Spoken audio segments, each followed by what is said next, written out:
بسم اللہ الرحمن الرحیم۔ معزز دوستو، السلام علیکم۔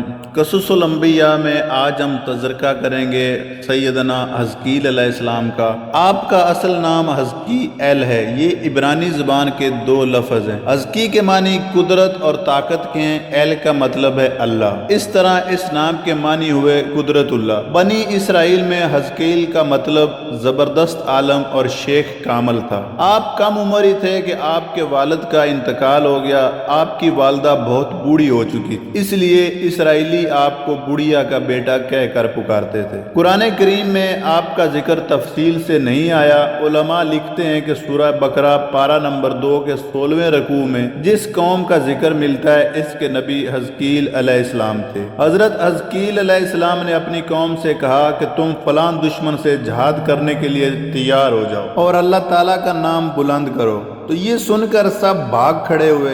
70 آدمیوں کے علاوہ سب ایک وادی میں چلے گئے اور وہیں ڈیرے ڈال دیے۔ اپنی کم عقلی سے وہ قوم یہ خیال کر بیٹھی کہ ہم موت سے بچ نکلے اور اب ہمیں موت نہیں آئے گی۔ اللہ تعالیٰ نے چاہا دنیا والوں کو دکھا دیا جائے کہ موت سے ڈر کر آدمی کہیں بھی چلا جائے، موت وہیں آ جائے گی۔ اللہ تعالیٰ نے 2 فرشتوں کو بھیج دیا۔ انہوں نے اس میدان میں ٹھہرے ہوئے ان لوگوں پر ایسی چیخ ماری کہ اس کی ہیبت سے اسی وقت سب مردہ ہو کر ڈھیر ہو گئے۔ ان میں سے کوئی ایک بھی نہ بچا۔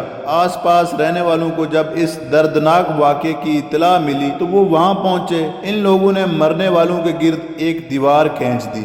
اس طرح ان کی لاشیں اسی طرح پڑے پڑے گل سڑ گئیں، صرف ہڈیاں پڑی رہ گئیں۔ کافی مدت بعد حضرت حزقیل علیہ السلام کا گزر اس طرف سے ہوا تو آپ نے دعا فرمائی، یا اللہ انہیں پھر زندہ کر دے۔ اللہ تعالیٰ نے آپ کی دعا قبول فرمائی اور انہیں زندہ کر دیا۔ حضرت حزقیل علیہ السلام کے تذکرے میں 3 باتیں معلوم ہوئیں۔ ایک یہ کہ موت سے انسان بھاگ نہیں سکتا، دوسرا یہ کہ جہاد سے منہ موڑنے پر اللہ کا عذاب آتا ہے، اور تیسری بات یہ معلوم ہوئی کہ مر جانے کے بعد دوبارہ زندہ کر دینا اللہ کے لیے کچھ بھی مشکل نہیں ہے۔ جب انسان کا وجود نہیں تھا تو اس وقت بھی اللہ تعالیٰ نے زندگی دی۔ والسلام، ملتے ہیں اپنی نیکسٹ ویڈیو میں۔ السلام علیکم۔